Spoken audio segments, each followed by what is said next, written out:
Bonjour. Alors, c'est pas une séance de cinéma, hein, je vous rassure. C'est sympa, hein.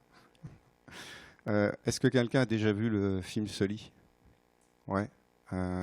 Ok, très bien. Alors, je me présente, je m'appelle Koussaï Farfra, je suis coach agile, voilà, en transformation d'entreprise, entre autres. Je suis aussi l'organisateur de la conférence Agile en scène, qui a lieu à Paris tous les ans. Et j'ai développé une application qui s'appelle WeVise et qui permet de générer des indicateurs à partir des données d'un célèbre outil. Donc, je ne citerai pas le nom parce qu'il ne faut pas citer le nom des outils, donc je ne le dirai pas. Je voudrais déjà remercier toute l'équipe d'Agilnior pour leur invitation, puis pour l'organisation de cet événement, et puis aussi tous les sponsors, tous les partenaires, hein, sans qui ce genre d'événement ne peut pas avoir lieu, hein, j'en sais quelque chose. Sur Agile en scène, ça représente 50% des recettes. Donc c'est pas négligeable quand on veut avoir un budget à l'équilibre pour organiser une conférence. Alors on y va, on décolle. 15 janvier 2009, on est à New York, il fait froid. En janvier à New York, il fait toujours froid, donc froid très sec. Le vol US Airways, donc vol intérieur, donc le 1549, qui devait faire New York-Charleston, décolle. Voilà, journée normale, hein, temps clair, même s'il fait froid. 155 personnes à bord. Et quelques minutes après le décollage, à une altitude de 2800 pieds, ils croisent un vol d'oiseaux. Donc ça s'est pas très bien passé. Les deux réacteurs sont touchés. Donc 2800 mètres, c'est 2800 pieds, c'est 850 mètres. À titre de comparaison, la plus grande tour du monde, celle qui est située à Dubaï, c'est Burj Khalifa, je crois, quelque chose comme ça, ouais, fait 825 mètres. Vous voyez que c'est, en termes à l'échelle de l'aviation, avec des avions comme ça, hein, à 320, c'est très très bas. Donc, percuté, les deux réacteurs sont touchés. Donc, immédiatement, qu'est-ce que font les deux pilotes? Ils appliquent la procédure telle qu'ils la connaissent. C'est un peu leur framework. Voilà. C'est clair, c'est précis, c'est cadré.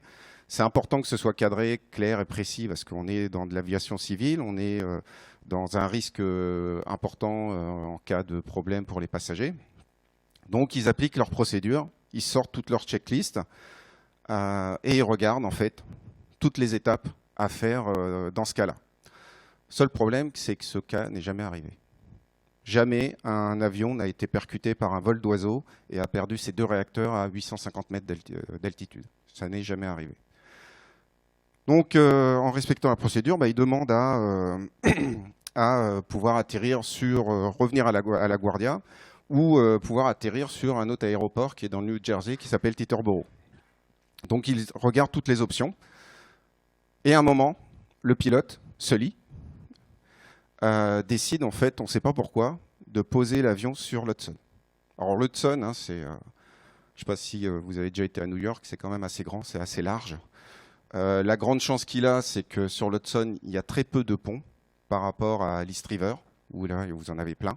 Hein, à New York, il y a 21 ponts qui font le tour de Manhattan. Donc, il décide de le poser, contre toute attente. On est en janvier, il fait moins 20 dehors, l'eau est à 2 degrés. Voilà. Il le pose, et comme il le dira après, ce n'était pas un crash, c'était un amérissage forcé. Donc il pose cet appareil à plat, et là, les 155 personnes à bord sont sains et saufs. Donc en fait, il a sauvé tous les passagers. Donc un héros est né à ce moment-là. Voilà, on est en 2009. Hein. 2001, c'est il y a 8 ans. Hein, comme a dit un des responsables, il y a longtemps qu'à New York, on n'avait pas eu une bonne nouvelle avec un avion. Hein. Voilà, on est encore dans les événements qui sont passés en septembre. Donc le pays est encore en pleine récession économique. Donc c'était pour tout le monde une bonne nouvelle qu'un avion puisse atterrir, un avion en difficulté puisse atterrir sans aucun mort. Donc c'est un héros, tout le monde le fête. Dès qu'il arrive sur le quai, alors même qu'on n'a pas encore fait le comptage des passagers, le maire, le chef de la police, tout le monde veut le rencontrer. Voilà. Et sa réaction, c'est bah, ils n'ont qu'à venir me voir, moi je ne partirai que quand j'aurai le comptage définitif. Donc tout va bien. Et moi, le souvenir que j'en ai de cet événement, que j'avais vu à la télé comme tout le monde, bah, c'est que c'était un héros. Et en fait, quand j'ai vu le film, c'est là où j'ai appris toute l'histoire et qu'en fait, il a eu une grosse période de doute et d'enquête où on a voulu le faire passer pour un coupable, en lui mettant toute la responsabilité. Alors pourquoi on lui a mis la responsabilité? Parce qu'en fait, on a fait plein de simulations, mathématiques, informatiques, etc., disant qu'en fait, l'avion aurait pu retourner soit à la Guardia, soit à Teterboro. Et donc, il n'y avait pas besoin d'atterrir sur l'Hudson. Donc, il a fait une erreur de pilotage.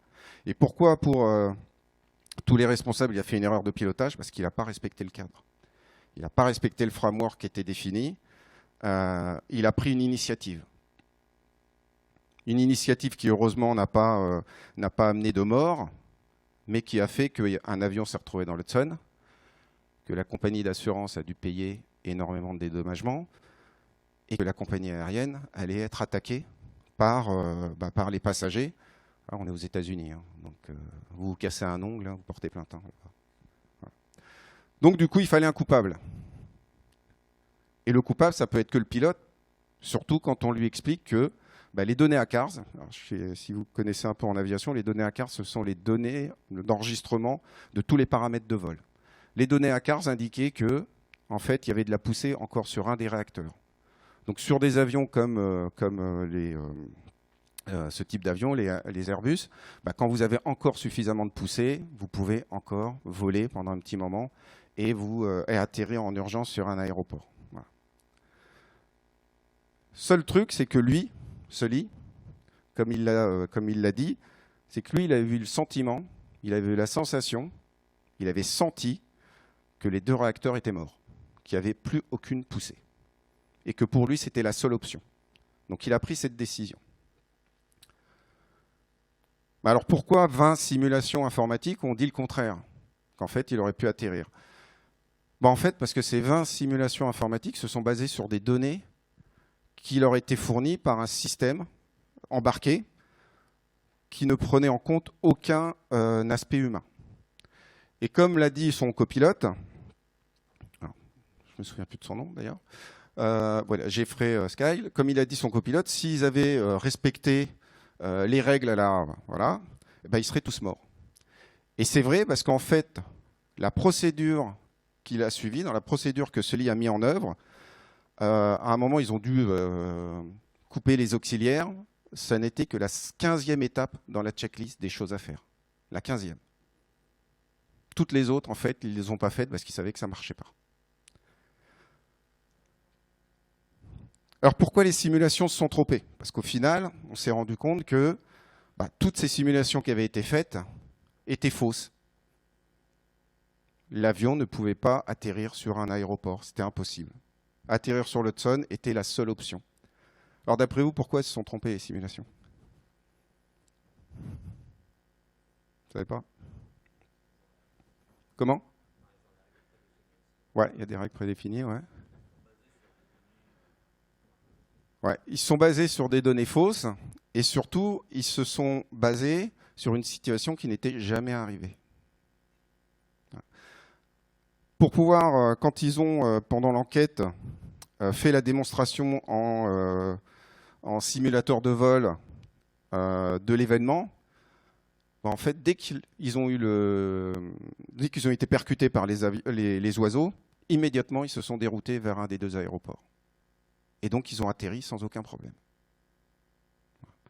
Mais pour pouvoir faire ces simulations, en fait, pour pouvoir faire ce test en simulateur de vol, ils ont eu le droit à 17 répétitions.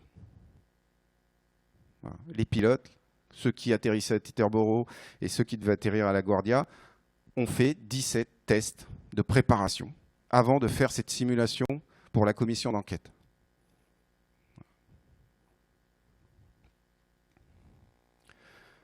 Et en fait, qu'est-ce qui s'est passé? Quand ils ont fait leur démonstration devant la commission d'enquête, les 2 vols ont atterri sans aucun problème. Donc, Sully était coupable. L'avion pouvait atterrir. Et là, Sully a eu, entre guillemets, un petit éclair auquel il n'avait pas pensé. Et ça, dans le film, on vous montre que c'est quand il est dans un bar et qu'il entend un mot sur le timing.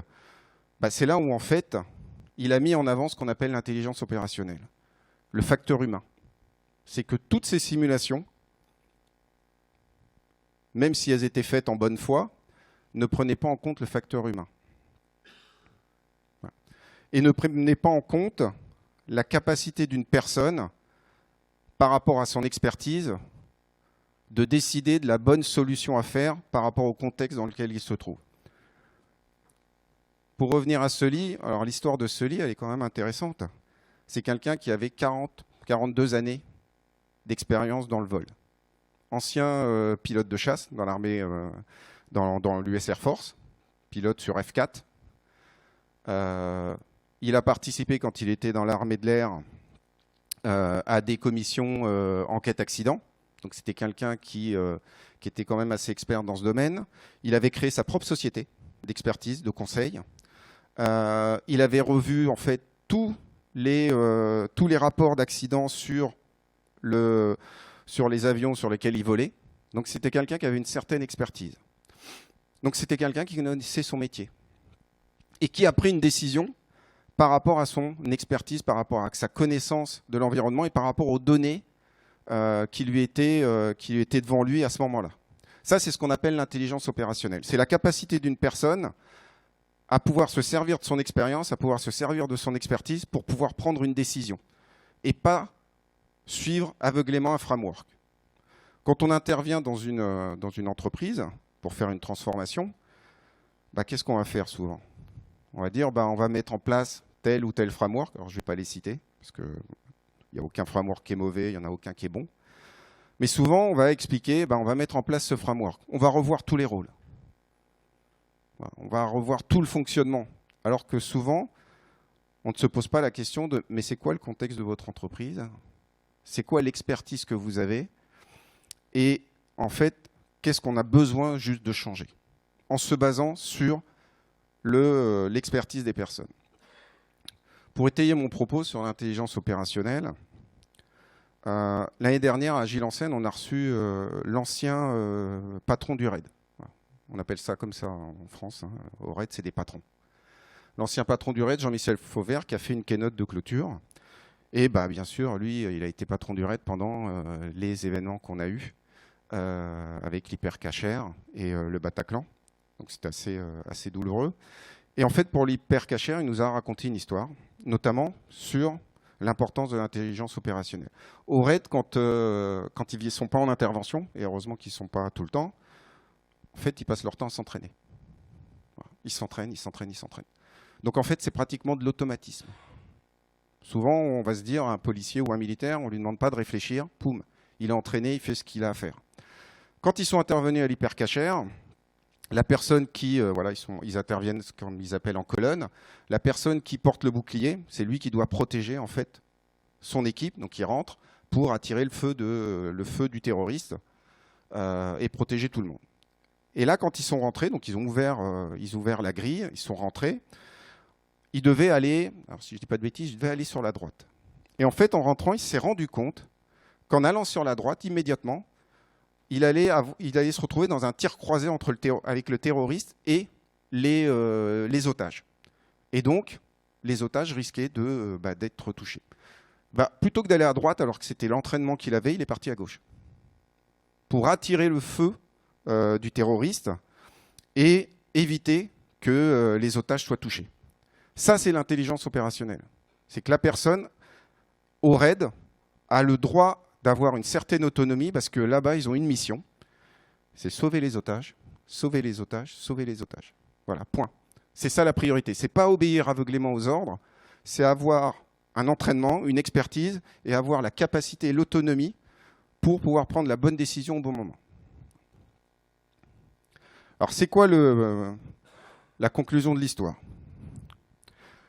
Ce qui s'est passé en fait avec Sully, c'est qu'au final, ils ont pris en compte le facteur humain. Et en prenant en compte le facteur humain, ils ont rajouté aux simulations un délai d'une trentaine de secondes, 35, je crois, 35 secondes, de laps de temps entre le moment où ils étaient percutés par les oiseaux et le moment où ils décidaient de se dérouter. Et ces 35 secondes, c'est pas beaucoup, hein, 35 secondes, c'est rien du tout. Hein, mais à l'échelle d'un avion qui tombe comme une pierre, c'est beaucoup. Et en fait, ces 35 secondes ont été suffisantes pour montrer dans les simulateurs de vol que les deux avions se seraient crashés s'ils avaient été dans un des deux aéroports. Donc en fait, Sully avait raison quand il a améri sur l'Hudson, parce qu'il n'y avait pas d'autre solution. Donc ça montre l'importance de l'intelligence opérationnelle, c'est-à-dire que mettre en avant le facteur humain et mettre en avant l'expertise humaine pour faire une transformation d'entreprise, se baser sur cette expertise et cette autonomie et cette capacité des personnes. Et puis c'est également avoir une vraie conduite de changement. Lorsqu'on met en place un framework dans une entreprise, on ne cherche pas à faire de la conduite du changement. Je ne sais pas si dans vos entreprises vous en avez. Moi, je l'ai vu une fois. C'était chez AXA France en 2012. Depuis, je n'ai jamais vu une seule entreprise faire une transfo, quel que soit le framework, en disant on va mettre en place aussi de la conduite du changement, on va avoir une équipe pour ça, on va accompagner les personnes dans leur évolution, parce que c'est important. Ça vous parle? Ouais, d'accord. Okay. Bon, ça ne m'est pas arrivé qu'à moi alors. Ça c'est très important. On n'en fait pas aujourd'hui de conduite du changement. Il y a un framework. Alors si en plus on est à l'échelle, il y a un super framework pour ça, où tout est écrit. Donc si tout est écrit, c'est une Bible. Donc si c'est une Bible, il faut la suivre aveuglément. Il n'y a pas longtemps, moi j'ai été dans une entreprise qui finance les startups, dont je ne citerai pas le nom, et dont le DSI n'arrête pas de faire le tour des popotes en se targuant de dire nous on a fait by the book. Apparemment c'est une fierté de faire by the book. Bon, la réalité est tout autre, hein. Moi j'y étais. Donc by the book, on n'avait pas le même bouquin en fait. Hein. Mais by the book, ça veut dire je ne réfléchis pas. Ça veut dire je ne tiens pas compte de mon environnement, je ne tiens pas compte des perturbations, je ne tiens pas compte du contexte de mon entreprise. C'est je fais parce que c'est marqué comme ça. Et je ne me pose pas de questions. Bon. Quand un DSI est fier de ça, moi ça m'inquiète. Parce que ça veut dire qu'il n'y a pas d'accompagnement, il n'y a pas de conduite de changement. Et ça, je confirme, il n'y avait pas de conduite de changement. Donc au final, qu'est-ce qui s'est passé pour Sully? Donc on a reconnu qu'il avait eu raison de faire ça. Et tout ça, on l'a intégré dans les procédures de gestion de crise en cas de problème moteur. Donc tous les nouveaux pilotes et les pilotes en cours ont été formés à ce cas de figure-là qui n'était jamais arrivé. Donc en fait, ce qui est bien avec l'aviation civile, c'est que tout accident leur permet de s'améliorer pour que ça n'arrive pas. Alors que nous, dans les entreprises, tout problème est traité dans l'instant et est oublié. Voilà. Et on n'en tire pas de leçons, ou très rarement. Ou quand on en tire des leçons, c'est pour sanctionner quelqu'un ou pour changer de cap en disant ça se passe mal, allez, on arrête tout, on revient, on retourne chez maman, puis on fait comme avant parce qu'avant c'était bien. Alors, donc quel rapport avec la transformation d'entreprise? C'est moi quand j'ai vu le film Sully, je me suis dit c'est exactement comme ça que ça se passe dans les entreprises. C'est qu'on impose un framework et on retire toute l'autonomie aux personnes. Et on ne se pose pas la question de se dire mais ces gens-là, ils ont bossé pendant 40 ans dans cette entreprise ou dans ce domaine d'activité. C'est des experts dans leur domaine, voilà, au niveau métier, au niveau technique, etc. Et là, on est en train de venir en leur disant avant, ça ne marchait pas, c'était pourri. Mais maintenant, avec ce framework, ça va marcher, on ne vous demande pas de réfléchir. Alors que vous avez des entreprises qui ont 2 siècles d'existence, qui ont traversé des guerres, qui ont traversé des crises pétrolières, des crises économiques, des scandales. Je parle pas des banques, et qui sont toujours là. Bon an, mal an, ils sont toujours là. Et ils seront encore là, quand on ne sera plus là, nous. Voilà. Et ce n'est pas un framework qui a changé quelque chose, hein, parce que des façons de travailler, ils en ont vu des tonnes, et ils en verront d'autres. C'est l'intelligence opérationnelle et l'expertise des personnes et le facteur humain qui font que ces entreprises tiennent. Alors, qu'est-ce qu'on a quand on fait une transfo d'entreprise, et notamment une transfo à l'échelle? Alors là, c'est une petite enquête qui avait été faite, je crois, par le Chaos Report. Bah, les conditions d'échec, c'est déjà la culture qui reste rigide. On fait une transfo, mais alors on va surtout pas changer. Moi, dernièrement, j'ai accompagné une entreprise, on m'a fait venir avec un objectif, c'est lancer les projets pilotes pour une transformation agile. Voilà. L'objectif est clair, plutôt pas mal, un projet pilote. Donc on m'embauche là-dessus, pas de souci. Dès que j'arrive, je rencontre le chef de projet, le responsable de domaine plutôt, un peu plus d'épaulette, et qui me dit non mais moi l'agilité je connais, mon fils il est développeur dans une boîte agile, ça marche pas et c'est moi le chef. Mais il était d'accord pour faire le pilote. Et au final, on m'explique que non, Kousseï, arrête de parler de transfo agile, parce qu'en fait, ça n'a pas été validé par le COMEX. Ah, pourtant, on m'avait embauché pour ça. Bon, ok, alors, on ne va pas en parler, c'est pas un problème. Et au final, en fait, qu'est-ce qui s'est passé? C'est que ça a été très dur pour convaincre que ça, voilà, qu'il fallait transformer. On a mis en place des pratiques, etc. On a fait intervenir l'équipe. Moi, à chaque fois que je fais une transfo, enfin, ou que j'accompagne une équipe ou une organisation, je rencontre tout le monde pour voir le contexte. On a fait une proposition avec un bilan, voilà l'état des lieux de mes entretiens, voilà par rapport à votre contexte ce que je pense, voilà ce que je vous propose et la roadmap qu'on met en place. Ça a été validé par tout le COMEX. Ouais, ok, pas de problème. 2 jours après, je présente ça au responsable de domaine qui m'a dit oh, moi, j'ai pas validé, moi, je suis pas d'accord. Donc en fait, culture d'organisation rigide, impossible à changer. L'équipe s'est transformée petit à petit. Mais en fait, le reste de l'organisation n'a pas bougé. Et le responsable a clairement dit que ça ne marchait pas, de toute façon. Ce qu'on avait mis en place, ça ne servait à rien. Donc ça va avec la résistance au changement. Le manque d'engagement de la direction. Voilà, c'est par rapport à ce que je vous dis. Si votre direction, à chaque fois que le vent tourne, il change de braquet, étant donné que le changement c'est dans le temps long, ça ne marchera pas. On va faire le yo-yo. Il y a une grande banque française qui est un peu habituée à ça. Je fais une transfo, je vire tout le monde. Je refais une transfo, je vire tout le monde. C'est un peu ça comme ça. Voilà, et ça fait des années que ça dure, et du coup, ça n'avance pas, quoi. Pas d'alignement sur les objectifs communs. Pourquoi on fait ça?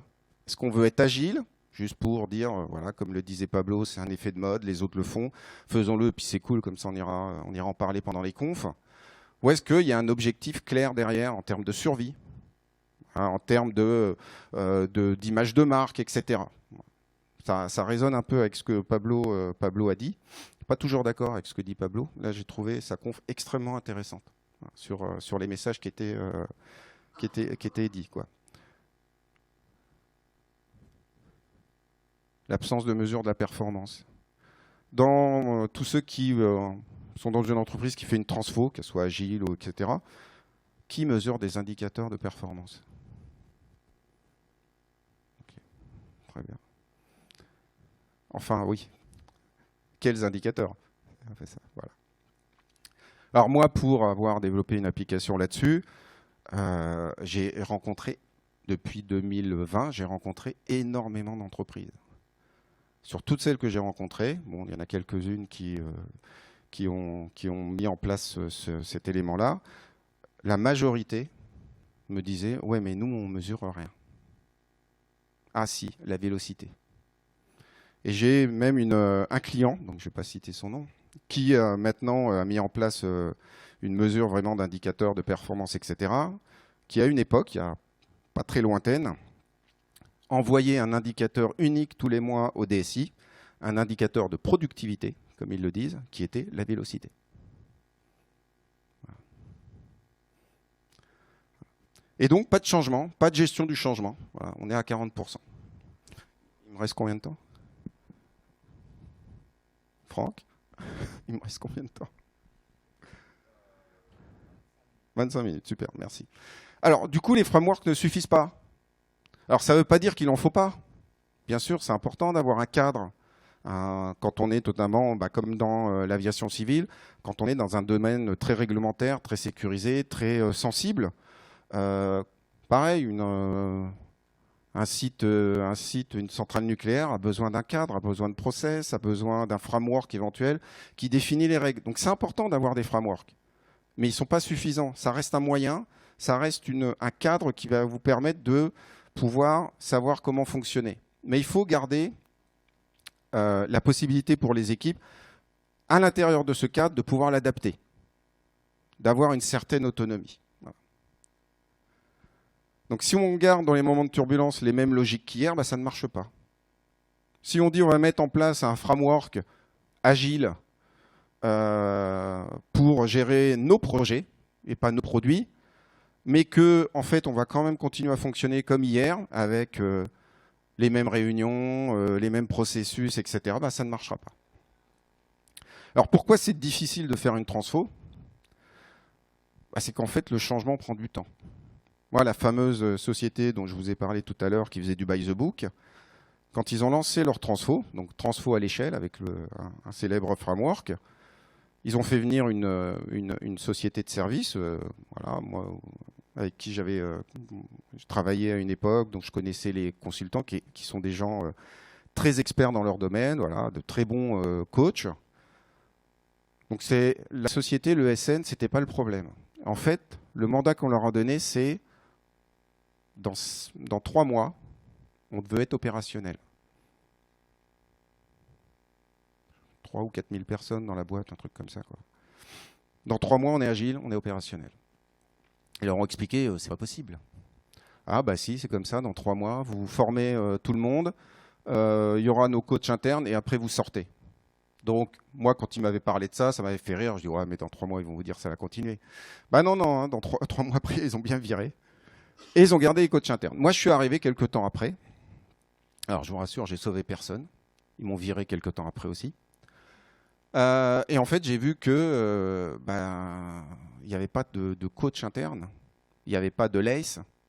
Il y avait une bande de PMO qui était juste là pour animer des PI planning.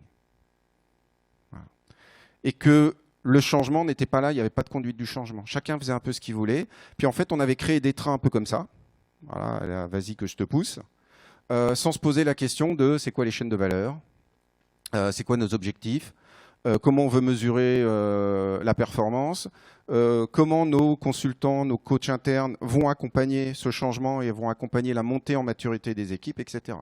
Moi, quand on m'a mis sur un train, j'ai demandé à rencontrer tous les Scrum Masters, à minima. Ça m'a été refusé. Non, non, nos Scrum Masters, on les a tous embauchés parce qu'ils sont agiles. Ouais, ok, mais j'aimerais les rencontrer pour comprendre dans leur environnement, dans leur activité quotidienne, ce qui ne va pas. Et comment je peux les aider, moi, en tant que coach. C'est mon rôle, c'est d'aider les personnes à s'améliorer. Et on me l'a refusé. Donc je l'ai fait quand même. Parce que comme je suis un peu têtu et que j'ai un sale caractère, bah, je lui ai dit, je vais quand même le faire. Donc je les ai tous rencontrés. Un train, 20 équipes. Ouais, entre 8 et 10 coachs. Scrum Master, pardon. Ouais, un Scrum Master pour 2-3 équipes. Déjà, ça commençait bien. Bah, je les ai tous rencontrés, donc des gens très sympathiques. Il y en avait certains qui étaient extrêmement calés, experts sur leur domaine, qui avaient une bonne vision. Et puis une grande majorité qui me disait en fait, moi, c'est la première fois que je suis Scrum Master, on m'a un peu mis là par hasard. Et j'en ai même un qui m'a dit à un moment, à la fin de l'entretien, j'avais une question, parce que je lui avais dit, je comprends pas, dans ton outil, là, il n'y a aucun sprint qui est fermé depuis des mois, quoi. Donc j'ai des sprints qui s'empilent. Pourquoi tu les fermes pas? Il me fait, parce que je sais pas quoi faire des stories qui sont pas terminées à la fin du sprint. Ah, bon. Et donc, constat, il y a la majorité des Scrum Masters qui n'est pas au niveau, qui n'a pas la bonne connaissance, qui n'a pas la bonne maîtrise. Retour du responsable du LACE, je veux les noms. Pourquoi? On va les remplacer. Ah non, moi je fais pas ça, moi. Moi je suis pas cost killer. Moi mon boulot c'est de dire il y a un problème. Il n'y a plus de micro. Si, c'est bon. Voilà. Je croyais que c'était une coupure de la société. Et donc j'aurais dit non, moi mon objectif c'est plutôt de vous faire un constat et puis de vous faire des propositions. Donc j'avais fait des propositions en expliquant, je vais parler fort, en expliquant comment comment on pouvait mettre en place un accompagnement pour que l'équipe s'améliore. Si, ça marche à nouveau, ouais. Donc voilà. Et ben en fait, ce rapport avec cette roadmap, etc., elle a été prise. Et on m'a dit, tu t'en occuperas pas. Ils ont donné ça à un gros cabinet de conseil qui l'a un peu mis, sous le bureau, quoi. Voilà. Donc la conduite de changement, elle est longue. Le changement, il est long. Encore faut-il qu'on ait envie de changer. Donc c'est important d'accompagner ce changement.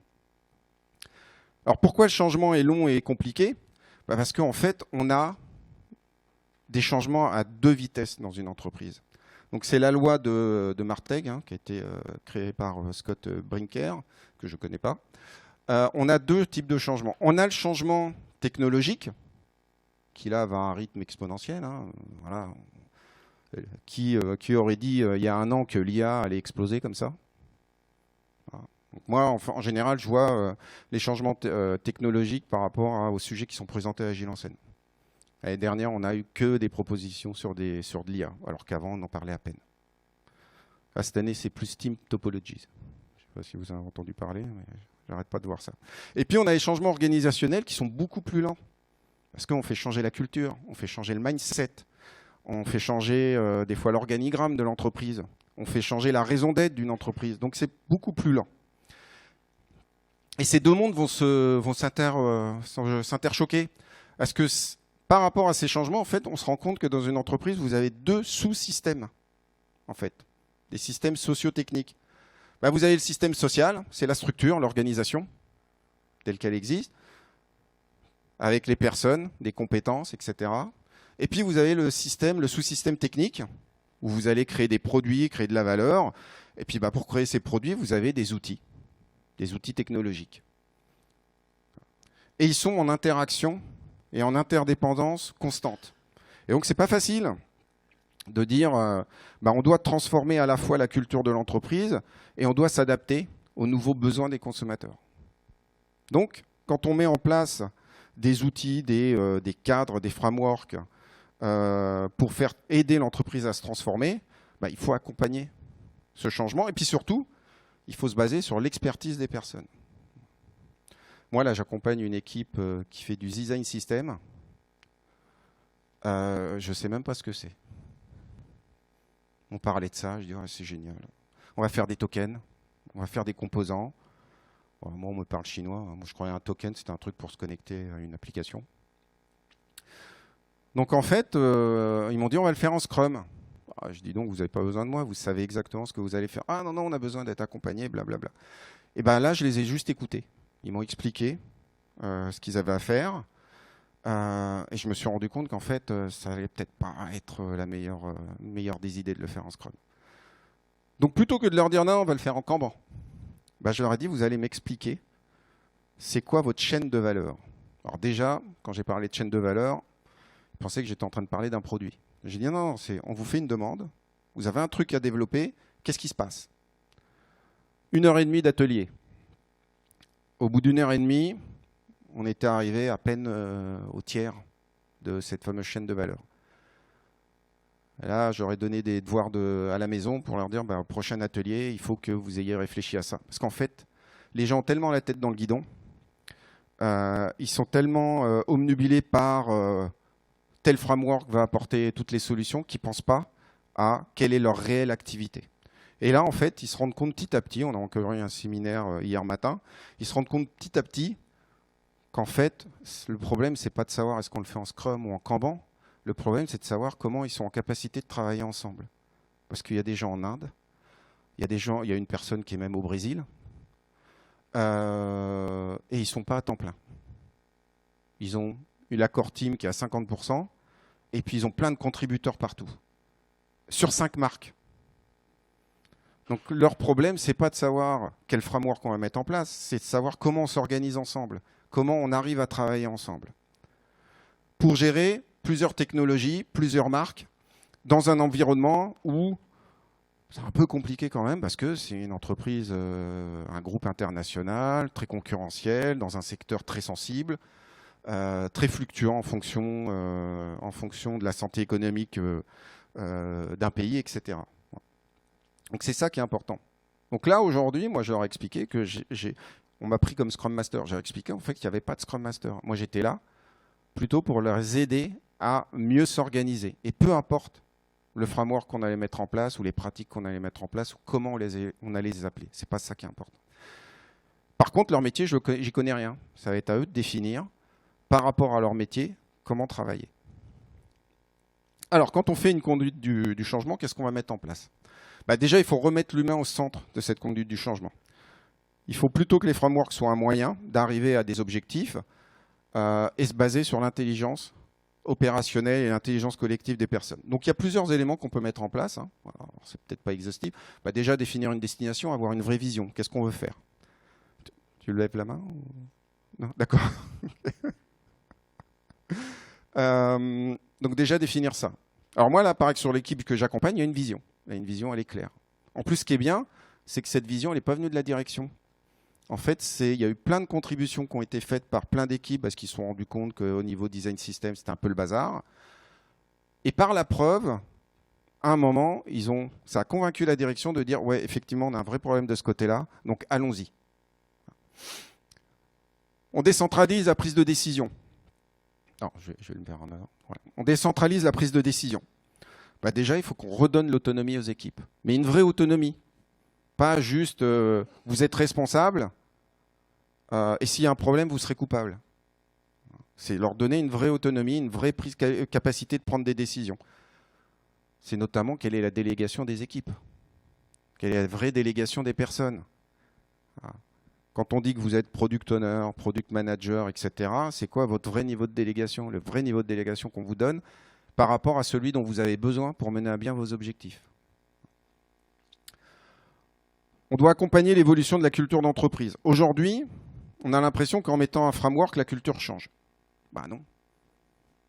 Est-ce que vous, dans vos entreprises, en mettant un nouveau framework, peu importe lequel, est-ce que la culture a changé? Non. Donc en fait, il faut déjà définir qu'est-ce qu'on veut faire. Qu'est-ce qu'on veut faire, comment on va le faire, quelles sont nos valeurs et tout, pour que petit à petit, la culture évolue. Et donc, il faut accompagner ce changement de culture. On est dans un pays où on râle beaucoup, mais quand on nous dit « ouais, mais on va changer un peu les choses », on râle encore plus. Parce que souvent, on ne nous l'explique pas. On nous dit ce qu'on va perdre, mais on ne nous dit pas ce qu'on va gagner. Et souvent, ce qu'on voit, c'est ce qu'on perd maintenant. Mais on ne sait pas ce qu'on va gagner à long terme ou à moyen terme. Donc, il faut accompagner ce changement de culture. Et puis, il faut aussi apporter un soutien opérationnel aux équipes. Moi, j'en ai un petit peu assez des cabinets, quelle que soit leur taille, où vous avez des consultants qui viennent et qui passent leur temps avec les managers. Ou qui ont le petit doigt sur la couture du pantalon en disant oui à tout ce que le manager demande sans se préoccuper des équipes. Et qui ne sont pas capables d'accompagner opérationnellement les équipes. Quand on est coach agile ou consultant, c'est pas juste, on n'est pas juste sur la méthode. Hein. On doit se positionner plutôt en product ops. C'est je viens vous accompagner sur OK, il y a un cadre, mais je viens définir avec vous comment on va s'organiser, comment on va éventuellement travailler, comment on va collaborer, comment on va gérer les dépendances. C'est quoi l'outillage? Et l'outillage, c'est pas un gros mot, que ce soit Jira ou un autre outil. Comment on communique? Comment on mesure ça? Mais de façon très opérationnelle. Parce que ce qui compte, c'est de délivrer de la valeur et de faire en sorte que l'entreprise se porte bien, qu'elle vende toujours autant de produits ou de services au bénéfice de ses clients, tout en faisant en sorte que ses salariés soient heureux et fiers de travailler dans son entreprise parce qu'ils savent pourquoi ils sont là. Donc on n'est pas sur des plans stratégiques où on va faire une enquête, où on va donner des grands principes, mais il faut avoir des équipes qui sont prêtes à accompagner de façon très opérationnelle les acteurs. Bon, c'est pas toujours facile. Donc on doit aussi partager, quand on partage une vision, définir c'est quoi nos objectifs. Nos objectifs, alors les fameux OKR, définir notre destination. Alors attention aux OKR, des vrais OKR. Moi j'ai vu un OKR une fois, alors déjà qui avait été décidé par la direction. On nous l'avait ensuite transmis au LES en nous disant c'est vos OKR. Donc on n'avait pas notre mot à dire. Donc je commence à les lire. Et premier OKR, objectif, devenir une entreprise agile. Bon, je dis ok, bon, pourquoi pas, c'est un objectif en soi. Bon, si derrière ça apporte quelque chose, je me dis pourquoi pas. Bon, c'est quoi les KR? 80% des collaborateurs formés à Safe. Véridique, hein, je ne l'invente pas. Hein. C'était exactement ça. Donc je me suis dit, il suffit d'avoir un peu d'argent. Vous formez tout le monde, et 80%, on va même arriver à 100%, parce qu'en plus, quand vous passez l'assertif, votre camarade peut vous aider pour l'avoir. Objectif atteint. Et ça va apporter quoi à l'entreprise? Pas apporter grand-chose, des badges, un petit pins, mais globalement, ça va apporter quoi à l'entreprise? Pas grand-chose. Donc attention à bien définir ces OKR. Ils sont très différents, il n'y a pas d'OKR parfait, il n'y a pas d'OKR type. Il est en fonction du contexte et de la vision de l'entreprise. Et puis ensuite, on les déroule, on les découpe au niveau de chaque niveau d'intervention de l'entreprise, de chaque strate. Voilà, donc ça, on passe. Et puis, alors, quand on définit des OKR, à un moment, il faut mesurer. Moi, je vois beaucoup d'entreprises, et dernièrement, j'avais échangé avec un coach agile d'une société. Je vois beaucoup d'entreprises qui disent, j'ai vu d'ailleurs un post là-dessus sur lequel j'ai répondu, parce que ça m'a un peu amusé. Donc un DSI qui disait, mais les OKR, c'est génial, nous, on a arrêté les KPI. C'est super les OKR. C'est vrai, c'est super les OKR. Quand on sait bien les définir, il n'y a pas de problème pour donner une vision, pour embarquer les gens, c'est super. Mais si vous n'avez pas d'indicateur pour savoir si vous avez atteint vos objectifs, ça sert à quoi? En fait, voilà. Donc je lui ai répondu que ça n'avait pas de sens et qu'en général, il fallait associer les œufs. Mais à condition qu'on sache quoi mesurer. Qui utilise Jira? Ok. Alors, laissez la main levée. Qui pense que la data dans son Jira est propre? Ok. Tu penses que la data est propre? Oh, faut qu'on parle alors. Faut que tu me montres ça. Je l'ai enfin trouvé. Même moi qui ai un Jira pour gérer mon projet et tout, qui est bien cadré, je passe l'étiquette dans chacune des colonnes pour faire bien, parce que je me dis comme ça pour les démos, ça me permet d'avoir des indicateurs. La dernière fois, j'ai mis le nez dedans et je me dis, c'est quoi ce bazar? Il y avait des tickets partout, je ne savais même pas ce que c'était, parce que j'en avais créé qu'un. Voilà. La data n'est pas propre. Donc moi, à mon niveau, je m'en fiche. Hein. J'ai 2 développeurs, je sais où on en est. Mais pour une grande entreprise, avoir une data sale, avoir un Jira non géré, un Jira ou un autre outil, hein, que ce soit un ServiceNow ou peu importe, en fait, ça va vous donner de mauvaises informations. Et le pire, c'est que les entreprises sont conscientes de ça. Hein.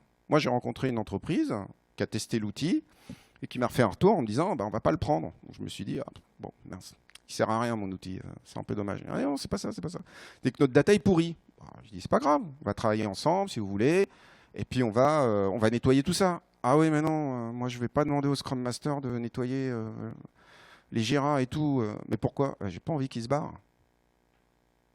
Et donc on fait quoi? Rien. Ok, bon. Alors souvent ce que je dis, c'est des fois la paresse a remplacé l'expertise. C'est un peu le problème. Et donc il n'y a pas que la data qui est importante. Hein. Quand on mesure des indicateurs, c'est aussi la maturité. Vous faites une transformation, il faut mesurer à quel rythme avance cette transformation et quelle est la maturité de l'équipe, de votre organisation. Et puis aussi mesurer les bénéfices. Souvent quand on parle d'indicateurs, on pense qu'on va dire vélocité, lead time, flow métrique. Non. Est-ce que mon équipe est mature sur l'organisation qu'on met en place? Est-ce que ça marche? Et est-ce que mes équipes, mon organisation, elle se sent bien dans cette transformation? Vous voyez, c'est la santé. Parce que c'est bien de dire maintenant on a mis en place un framework, ça marche super bien, tout le monde travaille dedans. Puis après, quand vous faites une enquête de satisfaction, vous apercevez que les gens souffrent parce que ça va trop vite, parce qu'ils ne se retrouvent plus là-dedans. Donc il faut mesurer ça. Puis ensuite, c'est quoi les avantages, les bénéfices que vous en retirez? On a fait une transformation, ça nous a coûté 10 millions d'euros. Par contre, on a de moins en moins de clients. Voilà, notre marché est en baisse. On perd de l'argent. Bon.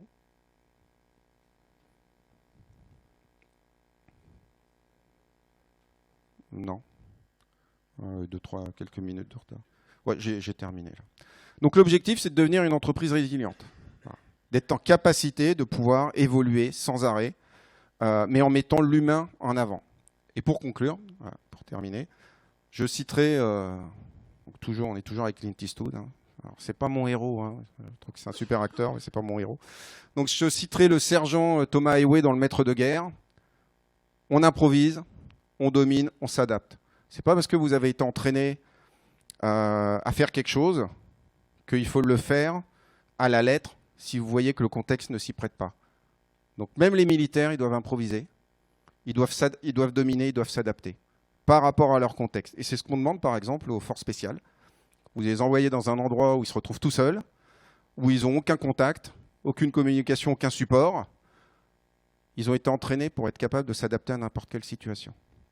Donc pour des militaires à qui on dit que normalement ils doivent obéir sans discuter, quand des militaires sont capables de faire ça, c'est dommage que nous en entreprise on ne soit pas capable de le faire. Merci, si vous avez des questions.